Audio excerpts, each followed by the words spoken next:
Ask everyone to come to attention and rise for the invitation to pledge the flag. Let us go to the Lord in prayer. Dear Heavenly Father, we want to thank you. Thank you and praise you for this day. Thank you for the love and grace that you show this community day in and day out. Thank you for this council and your willingness to serve this community that we so dearly love. Thank you for the people in attendance tonight, and we ask that you be with their families. We ask all this in your name. Amen. I pledge allegiance to the flag of the United States of America and to the republic for which it stands, one nation under God, indivisible, with liberty and justice for all.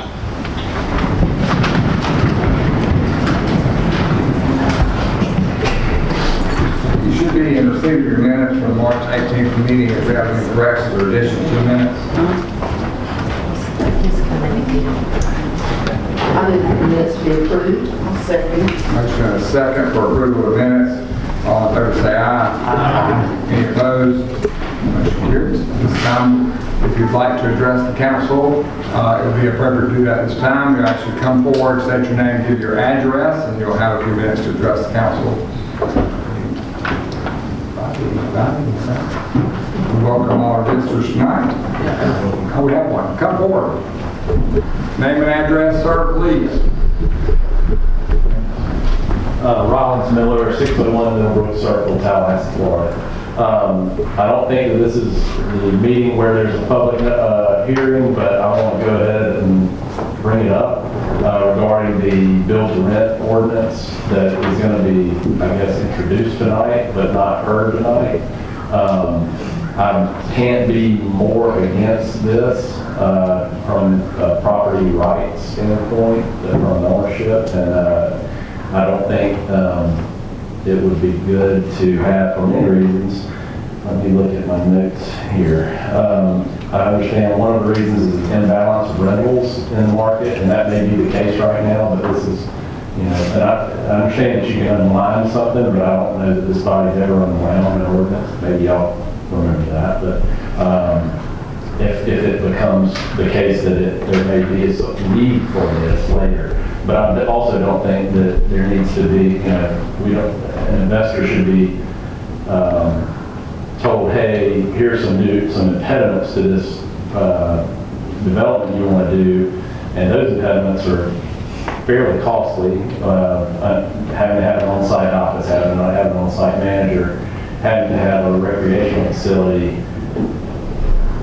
That could make or break a deal, because these things are typically not real. There's not a lot of margin in them, and add this regulation, I think, would possibly run off the developer.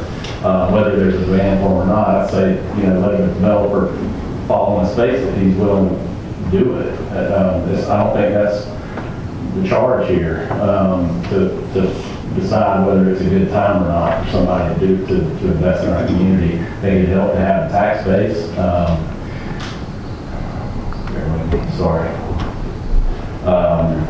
Deterioration of property, or it's been said that one reason is they don't want to they want to be things in place to keep it or to keep the property up. And I think anybody who builds a build-to-rent community is just going to be like an apartment community. It's in their best interest to keep the yard moved, the trash picked up, good tenants in there that are taking care of the place, and it's in their best interest to have it the best they can so they can charge as much rent and make the most money. Pretty simple. And let the market be the market, let it take care of itself. If they're willing to risk their money, let them do it. And let's see if there's anything else I've got here. The unintended consequences could be, let's say I built a subdivision, 10 or 20 lots, and I started, I went after it, started 5 houses at a time, and by the time I finish those houses, which could be, let's say, 6 to 9 months out, the market may have changed on me. And so I've got these houses, I've got a bank note, I've got bills to pay, and I need to do something. So let's say I back up and say, well, shoot, I can rent this house and make it at least cover the note on it. Well, if I haven't built an on-site office and have an on-site manager and have a recreational facility for the community, I've essentially I can't rent it out, I've got to give them the keys to the bank. That's an unintended consequence of the ordinance. So that's all. I appreciate it. Yeah, that's Thank you for being here.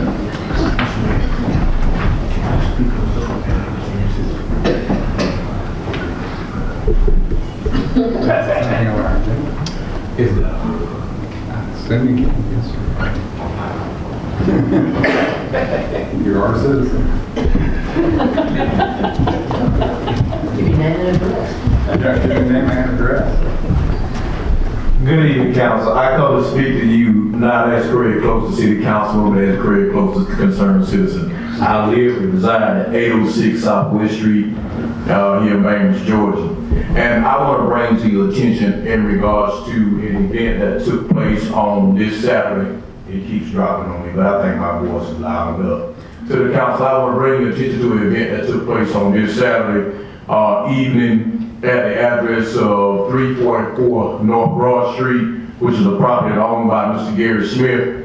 And as I was leaving my business in late night hours, I heard music and got excited to say maybe there's something going on downtown at Hook and Ladder, and I can kind of hang out and maybe just enjoy myself a little bit because my wife is out of town, and I can just kind of have a little ease off a long work week.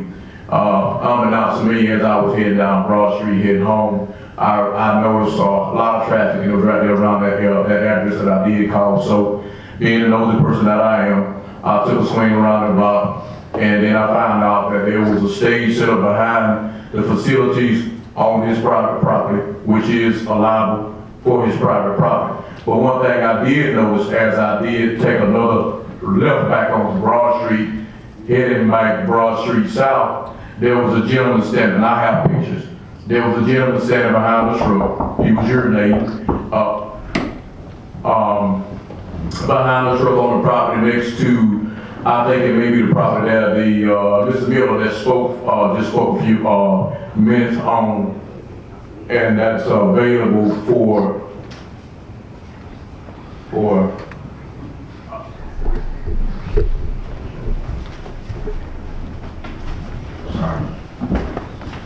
that's available for lease, but needless to say, it's empty space and grass there, and has some no parking signs in regards to Ross Tour, if anybody are there.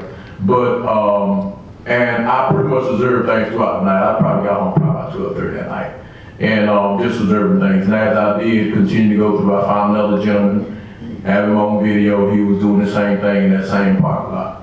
And I wanted to bring this to attention to the council, because Mr. Smith was here on last year in January, and he spoke in regards to some issue that was going on with the Hook and Ladder, not Hook and Ladder, but the Hook and Ladder downtown, him and his council, and they came and threatened us not short of saying that we didn't do anything about it because they didn't like these type of things happening in our downtown, because the beautification that we had put forth in our city was not for that type of, those type of things to happen.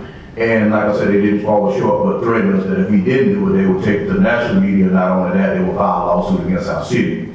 But I find it hypocritical that the same individual that had that much passion for our downtown disrespected our downtown in that way.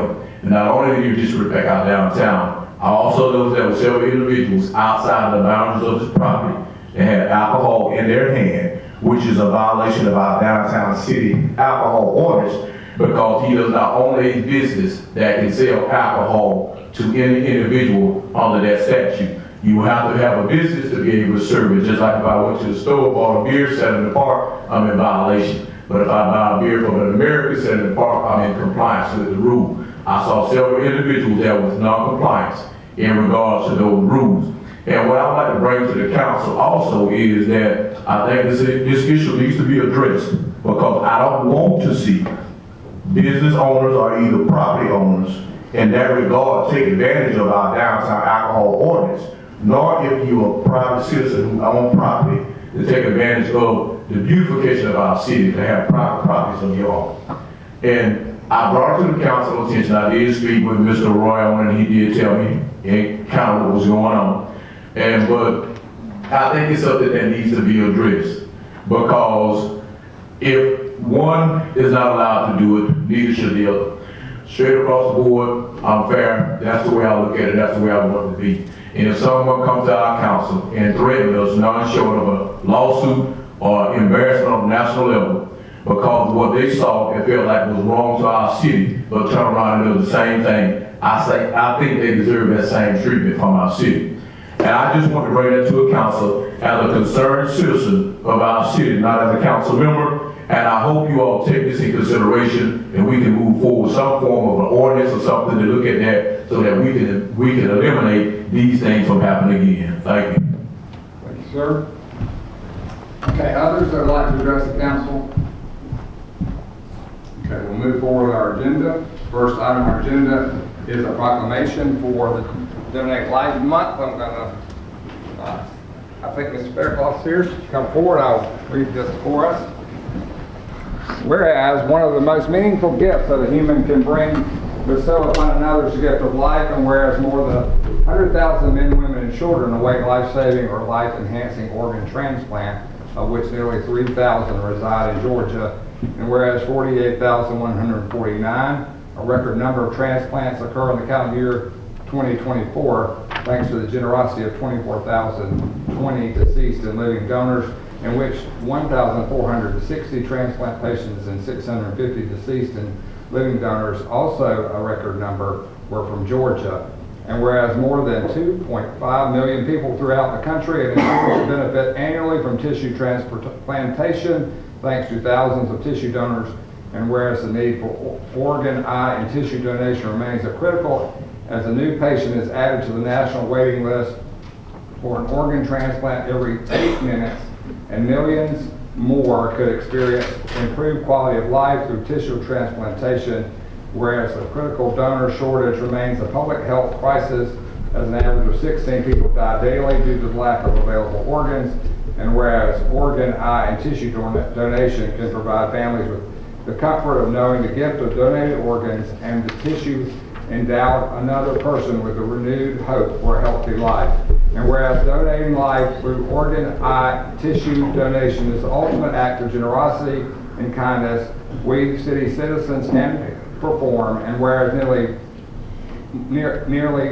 then 3.8 million Georgians have already registered with decision to give the gift of life at www.donatelifegeorgia.org when giving or renewing their driver's license or state identification card at a driver's license office, or when getting a hunting or fishing license through the Department of Natural Resources. And whereas LifeLink of Georgia, the nonprofit organization dedicated to the recovery of organs and tissue for transplantation therapy in Georgia, with a vision to maximize the gift of life while giving hope to donor families and transplant patients, and mission to honor donors and save lives through organ and tissue donation. And whereas the city supports the life-saving mission of LifeLink of Georgia, and now therefore I, Edward Reynolds, Mayor of the City of Bainbridge, do proclaim April 2025 as Donate Life Month. Sure.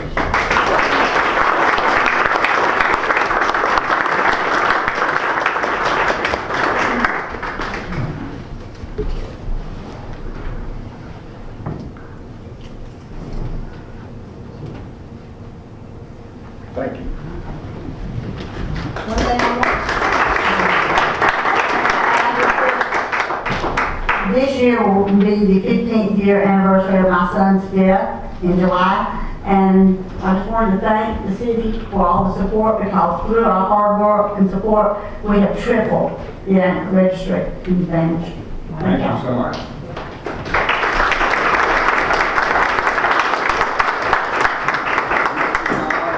The employee of the quarter to Mr. Travis Campbell from the sanitation department. Travis, you want to come forward?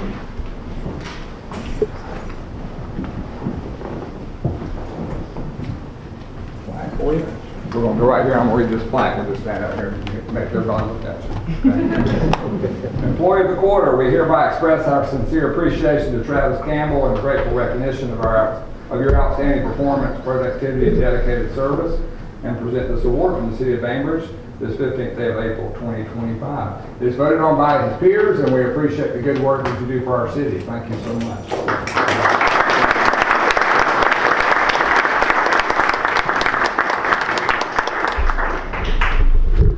And he'll be in the running for Employee of the Year, so hopefully he'll keep up the good work.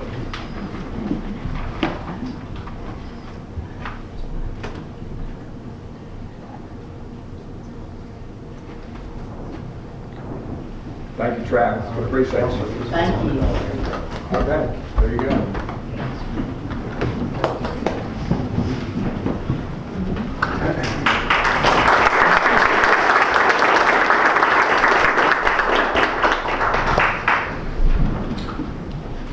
Okay, we have a consideration of auditing services. Ms. Lisa. Good evening. I'm here this evening to recommend that we continue services with Malden and Jenkins for the next 5 years. They scored a 20 out of the technical score out of possible 21, and also they came in as the low bid because they gave us a larger discount. So we had 3 firms to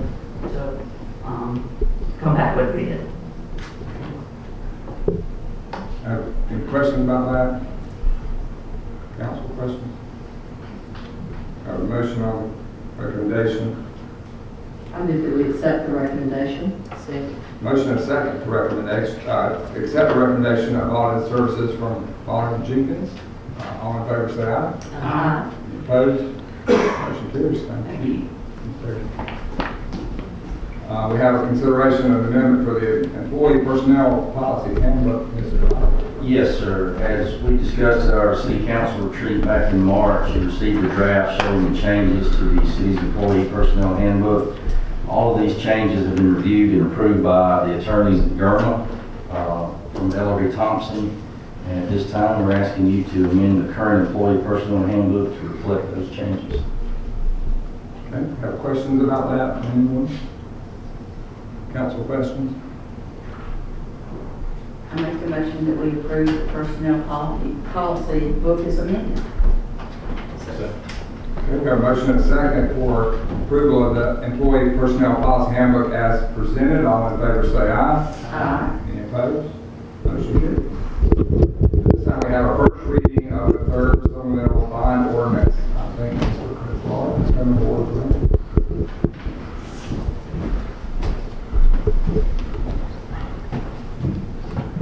Good evening. I think the last time I stood in front of council, I did not have these. I suddenly woke up one night. It was either that or my children that made me that way. So there are 2 items on the agenda tonight. Mayor, with your permission, I'm going to go ahead and address them both because they're related to the exact same thing. The third supplemental bond ordinance. If council recalls, back in 2021, the city issued $60 million in combined utility revenue bonds. During that process, there was a general bond ordinance adopted. There was a supplemental bond ordinance to make certain changes to that bond ordinance that were related largely to the insurance requirements. Then there was a second supplemental bond ordinance that included the specifics of that actual transaction, which included things like the official statement, the actual insurance debt service reserve fund agreement, so on and so forth. There's about 600 pages worth of documents attached to that second supplemental bond ordinance. So in order to issue another series of bonds in true fashion, we just create a third supplemental bond ordinance that deals with the specifics of this transaction. The reason why there are 2 documents on, and I'll come back in a second to talk about a little bit more of the specifics of the transaction itself and what the projects are. In order to begin the validation process in the Superior Court, of course, the City Council knows any kind of revenue bond is done in the state of Georgia, it has to be validated through the Superior Court. In order to begin that process, rather than wait until after the 2 readings of the ordinance, which would put us in May, I understand that there is some alacrity with which the city needs to move, at least with respect to one of the 2 projects. And so we are proposing the first reading of the third supplemental bond ordinance tonight, as well as a resolution that sets the parameters, and that would allow us to go to the Superior Court and begin the validation process. Okay, so what is it that the city council is considering? It's not to exceed $3.5 million. As I understand it, from the placement agent, that's probably a little bit more than the city would actually need to borrow. I understand that number's closer to about 3.3, and obviously the city manager could probably comment on that even more specifically. It is essentially for two projects. One of them is for a trunk line replacement here in the city, sewer line, that is in need of some more immediate repair. And then there was a continuation of the city's telecommunication backbone, the fiber project, if you will. And so those are the two projects. In the resolution itself, it contains the other parameters. And again, I mentioned not to exceed $3.5 million. That is exactly what it sounds like. It would not be more than that. The reason that is in there within the revenue bond law is so that when the bonds are validated, even if less is borrowed, it is validated within those parameters. So $3.5 million is not to exceed par amount. The outstanding maturity, or the longest that the bond would be outstanding, would be December 1st of 2056. Although I understand the placement agent believes that that would probably be somewhere closer to 2044. Again, when validating, we typically go as long as we can for validation purposes, understanding we can always issue bonds for less time. The maximum debt service in any given year would be $1,125,000. Again, that number may seem very high. It is. The placement agent believes that that number is probably more in the, I want to get this number right, $415,000 per year range. Again, he could not be here tonight, so I get to do both the legal and the financial. And then the not to exceed interest rate for the bonds would be 6%. And again, he thinks that's high, but as I said, parameters are exactly that. It is within that scope that we would be validated, and that anything less than that would be already approved. I am certainly happy to answer questions. Council, if the first reading is done tonight on the ordinance and the resolution is also adopted, I anticipate that this would be on for a second reading at the May meeting. It's my understanding that bids would be back, or proposals would be back from banks before that meeting, so that would be part of the process. That approval would be part of what the bond resolution, the bond ordinance includes. Validation currently is tentatively set for May 20th as well. Again, that process would start, assuming that the resolution is adopted tonight. That would effectively start tomorrow, as it always does, with delivery of documents to the district attorney, for the district attorney's consideration, and then ultimately filing with the Superior Court, notice in the newspaper in 2 consecutive weeks prior to the hearing, and then again, tentatively, that hearing is set for May 20th.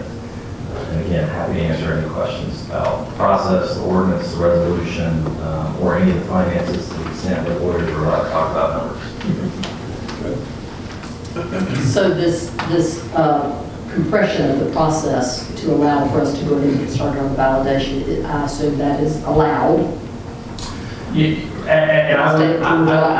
Absolutely. Speak to how common that is, or normal that is. Normally, resolutions are sufficient for borrowings. That is not done with utilities, and because there was an ordinance done originally for the borrowing of the combined utilities, that is the reason why the ordinance with 2 readings is being done.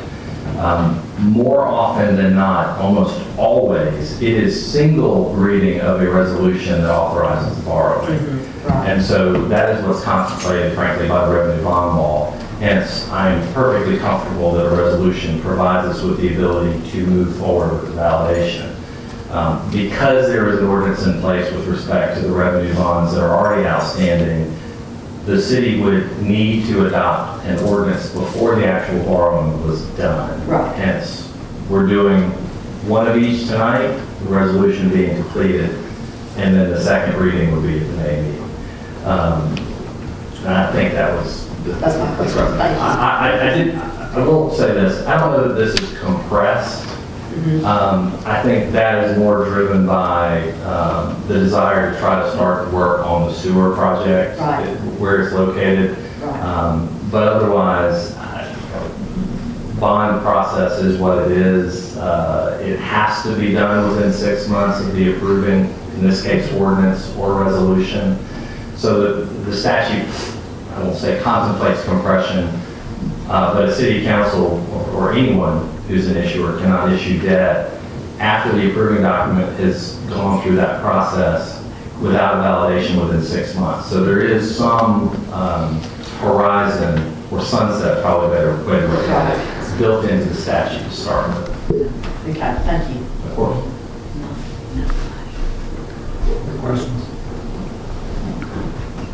Any citizens have a question about that? Yes, actually. My name is Vina Merritt. I reside at 3870 Goffstown Road, and I would like to know, given this attorney's past and his dealings with Safe Haven Medicine, correct? You have affiliations with Safe Haven Medicine, correct?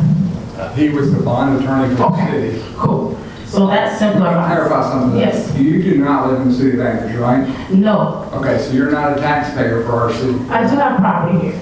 I have a simple You don't live in question. the city, right? So make your point Yes, quickly. I can. My question is, the citizens within the city limits of Bainbridge, should we be dealing with an attorney with such conflicts?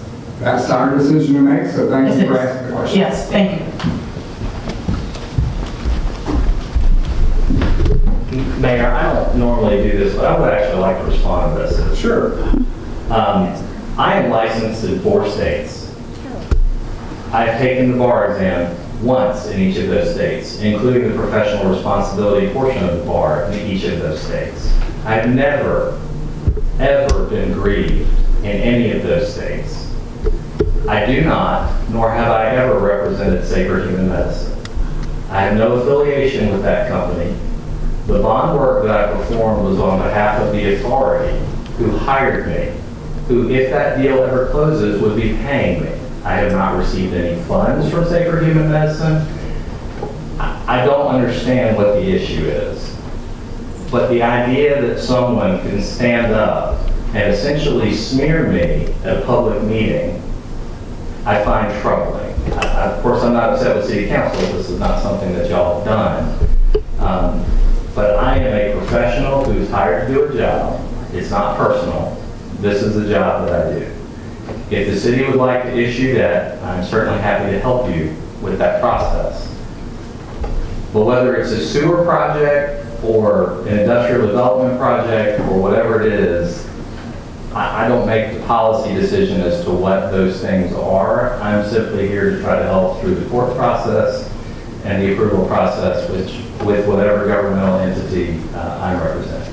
Thank you. Thank you, Mr. Guzlar. You do a fine job of representing us in bond issues, and I appreciate your professional service tonight.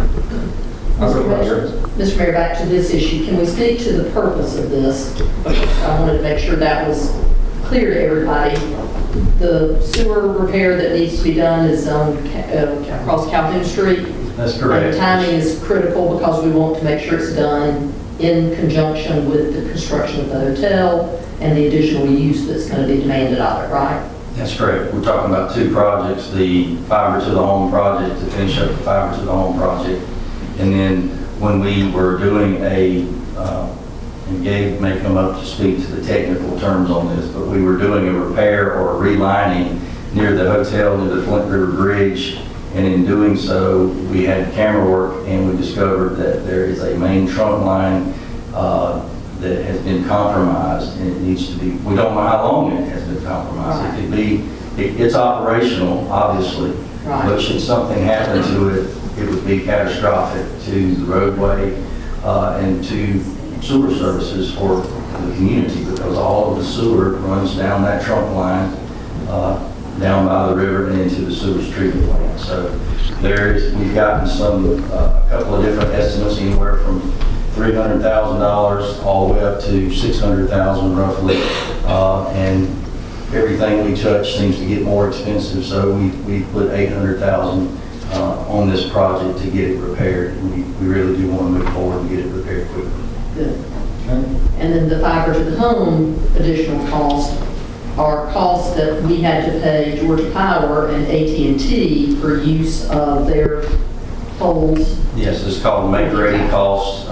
Anytime you attach any wire, fiber to their poles, there are charges. Our initial budget from our engineers missed the mark by a long shot. Right. And on top of that, in getting this make-ready work done, the project was delayed, and as we know, everything has gone up, material costs have gone up. You can really fit the overruns into 3 buckets. It's the make-ready, material cost, and then some engineering costs, because we decided we wanted to get into some of these apartment complexes, and that actually added to the cost of the project for engineering those. So that's the 3 big buckets for the fiber to the home project, and obviously we need to repair this sewer trunk line. Yeah, and I seem to remember at the time we started the fiber to the home project, we knew there were some unknowns as it related to some of these fees that had to be paid to these other entities, and it would not have made any sense at the time to borrow more than what we could identify at the time. So we're coming now to wrap that up, now that we know what those costs are, and complete that project. That is correct. That is Okay. correct. Thank you. Okay. Other questions from Mr. Fitzwater? We need a motion on the, for the first reading and on the consideration of bond resolution. So, Second. motion for approval of the first reading and the bond resolution as presented by Mr. Fitzwater. All in favor say aye. Aye. Any opposed? Motion carries. Thank you, sir, for being here. We have some planning commission recommendations. Mr. O'Neill. Good evening, everyone. We have 2 items on the agenda that require immediate. We have one more regarding the comprehensive plan. The first thing on the agenda was a rezoning. The applicant was Missy Rollins of Beacon Boulevard in Mount Providence.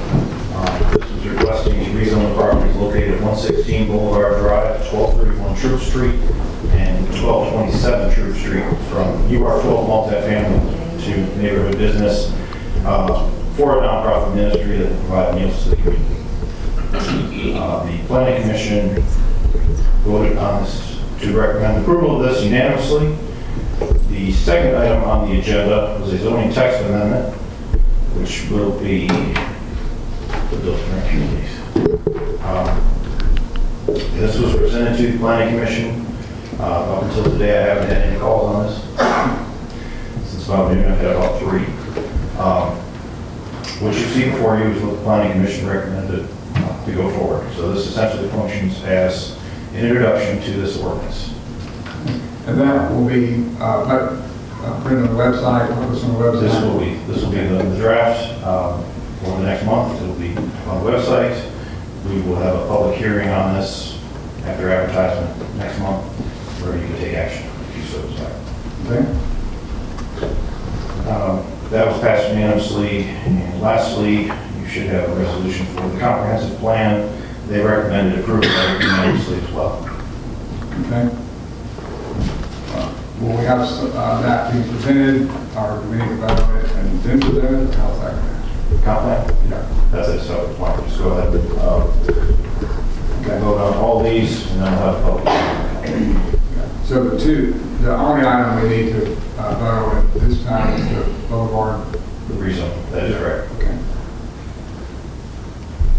I know Ms. Rollins is here, but I don't know if we have any questions for her at this time, but unless anybody does. So a rezoning in a residential area to neighborhood business, should her use of the property change, does that neighborhood business zoning stay the same from then on? Does it follow the property? It would. But it would still, but it wouldn't necessarily have to be a nonprofit ministry. No, it would not. Just anything I that's chose all not that's under to. She could have done neighborhood this under a highway commercial, but to me, that would be overzoning it, and there are a lot of things that we would allow by right in highway commercial you wouldn't necessarily want there. Whereas across Boulevard Street, there is neighborhood business already, and this works in the neighborhood business without going too far. Good, thank you. Okay.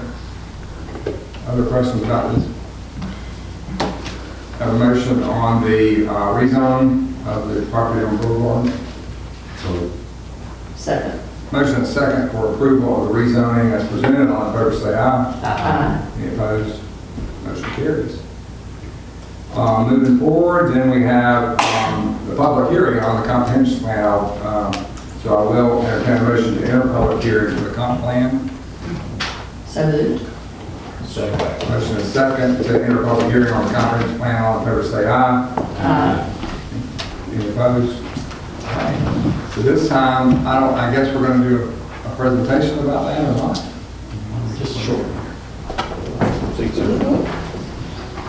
I know it's been a long process, so just maybe a brief summary.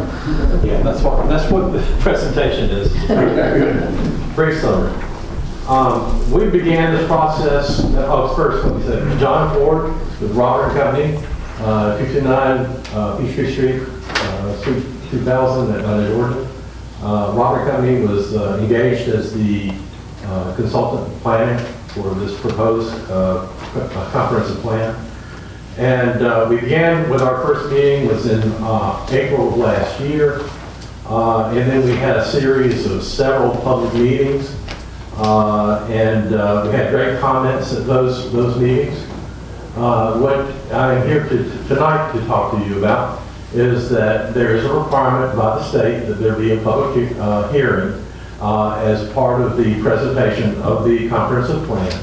What you will do tonight, you will be voting primarily to forward the draft plan to the Regional Commission, Southwest Georgia. Southwest Georgia will also pass this draft plan to the State Department of Community Affairs. They will make whatever comments they need to make.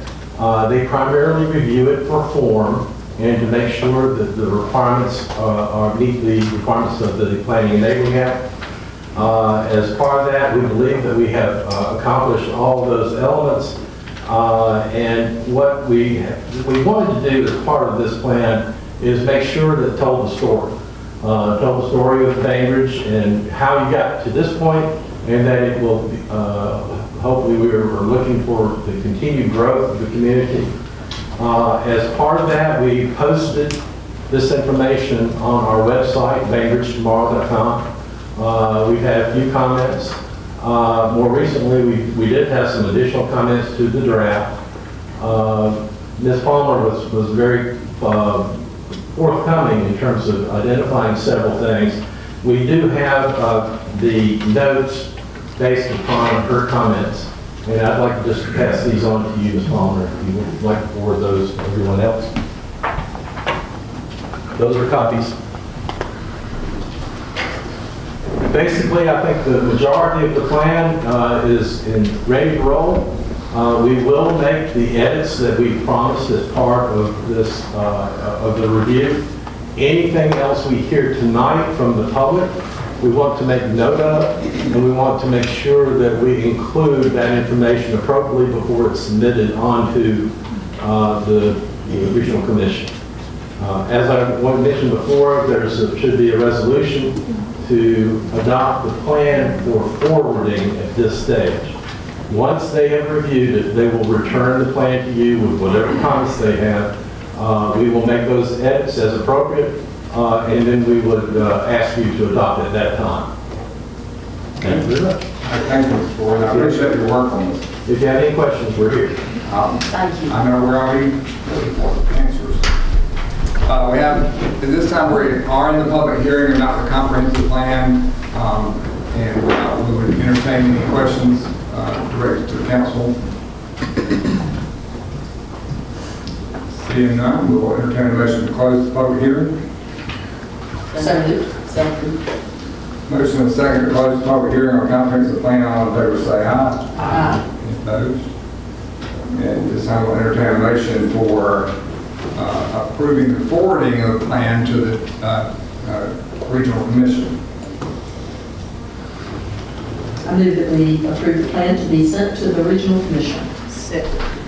A motion and a second to approve the plan to be forwarded to the regional commission. All in favor, say aye. Aye. Any opposed? Thank you again for y'all's work on that. We appreciate your efforts in that area. At this time, we have a consideration of a lease agreement. Mr. Oliver. Yes, Mr. Mayor, before we do that, though, we noticed it's on that agenda. We have the cemetery trust. Okay. I didn't hear that. Mr. O'Neill, give us a quick update on this. Sorry. Not a problem. This is an introduction only, ordinance 518 for the cemetery trust.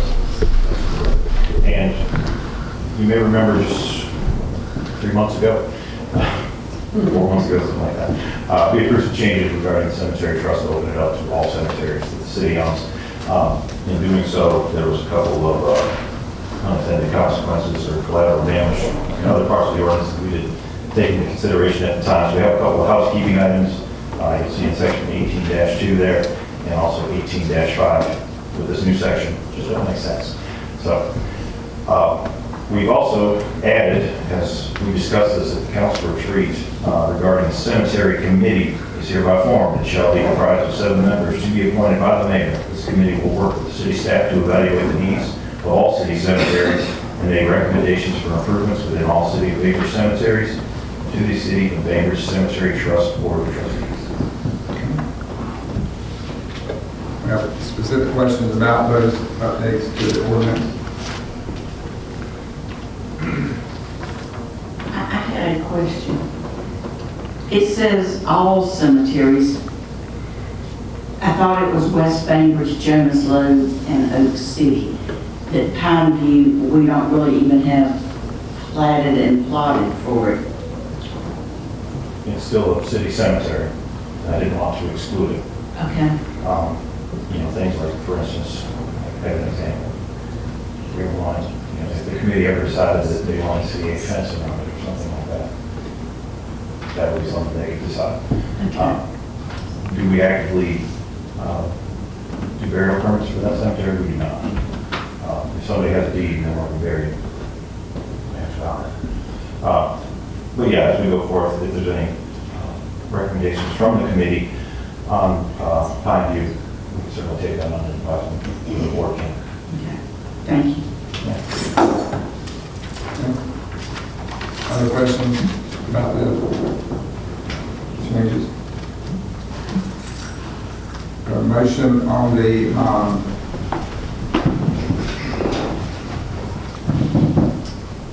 It's just the introduction. I was going to say, that's why we're going to do things this month.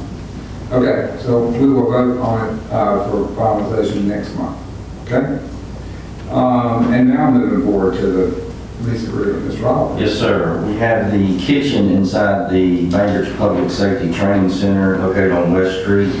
We advertised the kitchen for RFPs for a lease tenant. The RFP was advertised for a 30-day period starting February 18th. The advertisement ran 4 times at the Post Searchlight and for 30 continuous days on the Georgia State Procurement website as well as the city's website.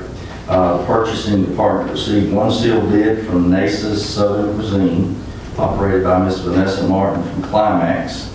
The details of her qualifications were included in your packet. City Attorney Tom Conger prepared a lease agreement for your approval, which is also located in the packet. The lease amount for the kitchen is $1,000 per month, plus added utilities. City staff has met with Ms. Martin, reviewed her qualifications, and we recommend approval of the lease. No questions about this lease?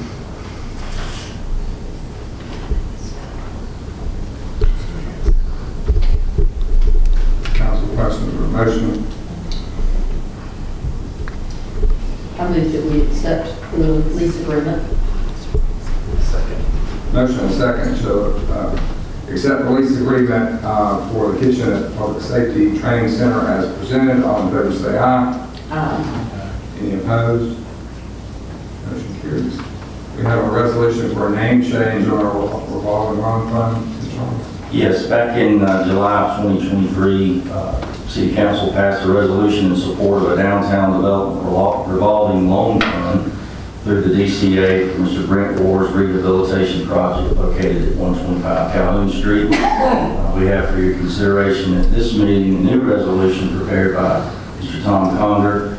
This resolution is to officially recognize that Brent War Company LLC has conveyed the real estate at 125 Calhoun Street to the warehouse at Calhoun LLC. Brent War is the single member of the LLC. The only change is the name. The DCA has recognized this change, and this resolution simply states that the city will continue to endorse and support the project as you did back in 2023. No questions about this resolution? Motion on the resolution. I move that we adopt the resolution recognizing the name change. Motion is second to adopt the resolution as presented, recognizing the name change. All in favor say aye. Aye. Any opposed? We have a consideration of a special park use event application. Mr. Ross. Yes, we have received a special park use application for the use of the lawn at the Earl May Boat Basin. Applicants Patsy McCall and Morris Akins are proposing to hold the Bainbridge Be Out Day and Shindig Talent Show on April 19th, 2025 from 8 a.m. to 9 p.m. And they are here tonight to answer any questions you may have about the application.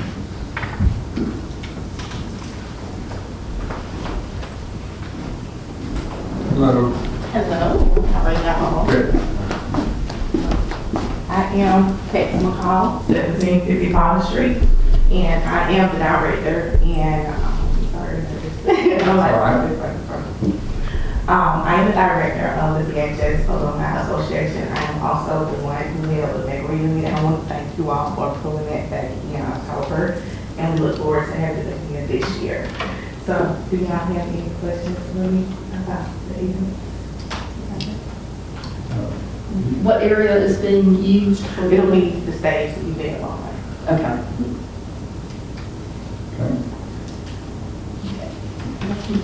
Okay. A motion on the special event application. I move that we approve the special event application. Motion and second to approve the special event park use application as presented. All in favor say aye. Aye. Any opposed? Motion carries. We have a bill with Gurma.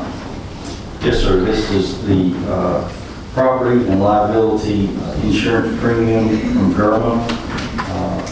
The new premium is $506,968.